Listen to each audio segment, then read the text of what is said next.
Hello and welcome to the lecture on adding a simple product. So let's go ahead and jump right in. We'll get to our Shopify admin screen here. This is what you're going to see whenever you log in. Along the left hand side, let's go ahead and click on products. And that will take us to an option to add products. If we already had products in here, we would see the list in here, and up on the top right hand corner would be an add product. Because this is the very first one for this demo store, you're faced with these buttons. Let's go ahead and click add product. So this is a screen where you would add a product, any information that you have on it, details, etc. So let's take a quick tour to see what the add product screen looks like and what's available to us. So right on the top there we have the title. Right below that is description, where we can add obviously our description for the product. We can add photos, videos, do some formatting in there. Right below that is media. That's where you would go ahead and add any photos you have of your product. Below that is a pricing section. We can add the price for a product. If we want to show it compared to another price, we can add that in as well. Then you have your cost per item section. If you want the system to track some of your margins, you can do that by loading it into this section. You don't have to charge tax on your products. You don't have to show that. But if you want to show that in your website, then you go ahead and click that charge tax on this product. Below the pricing section is inventory.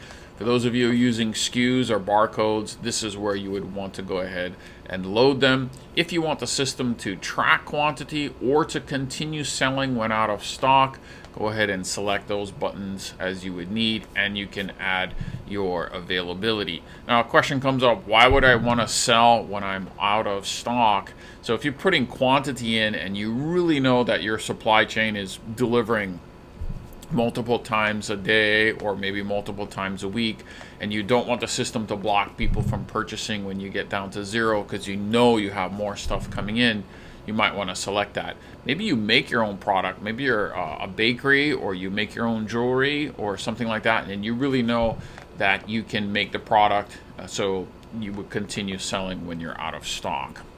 Below the inventory section is the shipping. If you're doing a digital product, then you wouldn't select this, but yeah, it's a physical product that we're going to work with, so you can go ahead and check on that. And below that is the weight section. In the weight, you can pick ounces, kilograms, grams, or pounds, whatever works best for you and where you're at, and some various customs information below that. And below the shipping section, we have variance. Now, variance is very important. I have a whole nother lecture that just focuses on adding the variance and what's involved with that. If you're wondering what a variant is, so today we're going to add a very simple product. It's going to be a t-shirt, but we have different sizes for the t-shirts, or we might have different colors for the t-shirt. Those are all variants of the basic t-shirt. So that's where you would add it in the variance section. So in this one today, we're just going to add a simple product with no variance, but don't worry, we will be getting into variance. Right below variance is a block that's small. It's on the bottom, and so many people overlook, but it's incredibly important. This is the search engine listing preview. I have another whole lecture that just focuses on product description, search engine optimization, and really doing it properly so that your products can be found, and we would work within that block. But for now, we're not going to do that in this simple product load. So if we scroll back up to the top and go down the right hand column, you'll see product status. We can move in between draft or active. So if you're adding stuff, don't worry, it's not going to show up on your website. You can just leave it in draft mode, do all the tweaks you want, and don't worry about making any mistakes. Have somebody preview it. You know, if somebody wants to see it before you post it live, you can change the status right there. Right below that little status section is the sales channels and apps. So right now we only have the online store connected, but if you were selling on a social media platform or on a point of sale system, you can connect those different channels there. We'll keep it very simple. We're just doing the online store or the website. Below the product status section is the organization. So if you want to track the vendor, you want to be able to sort by vendor, yeah, you would load that in for each product. Product types, all the various types of things that you might be doing, whether it's cosmetics or kids things, you can make selections in there as well. We're going to be looking at collections later, so if you want to add this product to a certain collection, you can add it in the collections section. And then right on the bottom there is the tags section. So yeah, always add tags. It really makes it easy for you to sort and divide and create different groupings when you add tags to your products. And then that last bottom section, online store, we talked a little bit in another lecture about the theme menu. So depending on your theme, you may have different templates. The one that comes with Shopify and the one that we're working with is just the default product template. So yeah, going back up to the top, that's a quick overview of the product layout. Let's go ahead and add a simple product. So I'm going to focus, or I like to focus on these three sections kind of at the same time. So there's no particular order as you're working through it, but I like to add the photos first because it always helps me visualize it and see it so that I can put together the title and the description that really matches the product. So let's go ahead and add a photo of a mock t-shirt that I created. So there it is. There's the t-shirt that I created. I just went into Canva and used their mock-up generator and grabbed a cool photo of a surf van with a surfboard on top of it. These will be photos that you'll add on your own, that you'll have from your various products in your store. But for this one, just a very simple one, which is going to help me in writing my title and my description. So if I go in here to the title section, I might put in short sleeve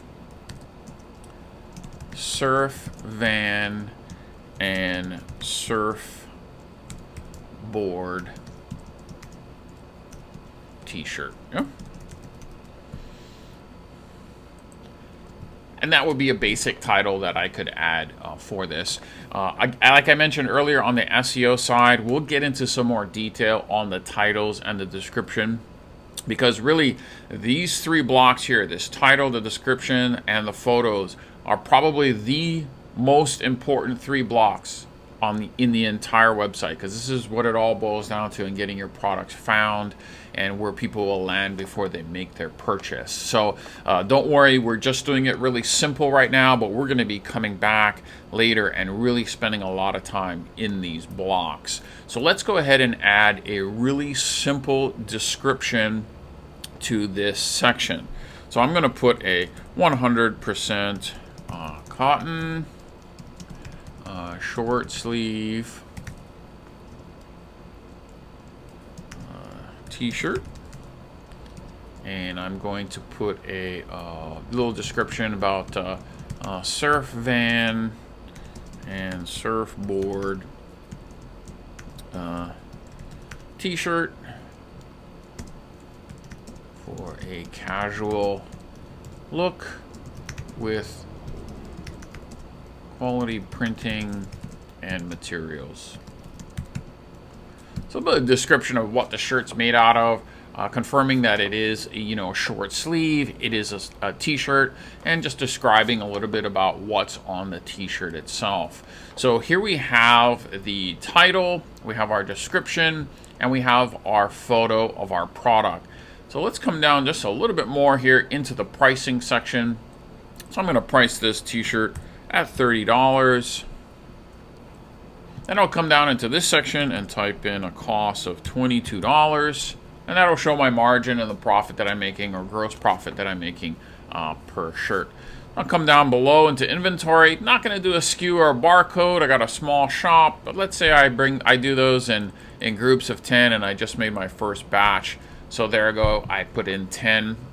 That's available, and I don't want to continue to sell when I'm on stock, so I want to show that kind of blocked off if I sell out on the 10 t-shirts. Yeah, this is a physical product in the shipping, and I'm going to say that this shirt in ounces is about 5 ounces. Put that in there.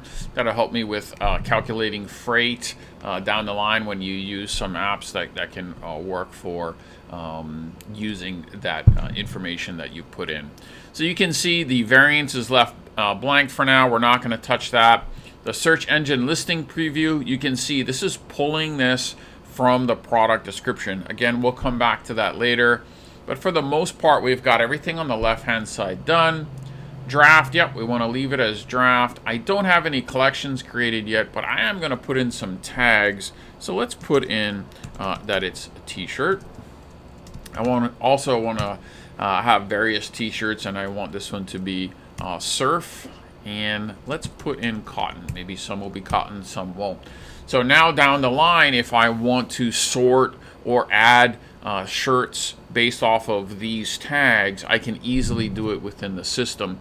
You can get a little crazy with the tags, and as your inventory grows, it can get complicated, but I do recommend using your tags, especially if you have a large selection of products. It helps so much down the line in sorting and organizing. Okay, so I'll come up here and I'm going to save this, and it will save this into the system for me. And when I click save, this is going to add this product into the store, and also it's going to open up a couple of more options on the top here.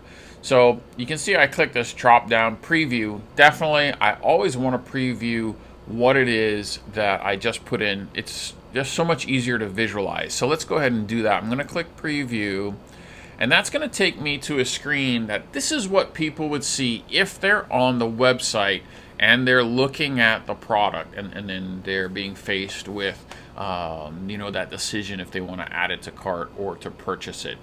So you can see here's our title, here's our pricing. They want to purchase more than one, we have some quantity there. They can add it to cart, buy it. Here's our description that came out, and here's the image. So it's a great way to visualize it. I always preview products when I load them in. It's just so much easier to double check and take a look at things. So I'm going to go ahead and close that screen, and we'll come back here. The other thing I wanted to point out here is this duplicate button. This comes in handy when you're loading in a bunch of products. So if your store is completely new, yeah, everything is going to be done the first time.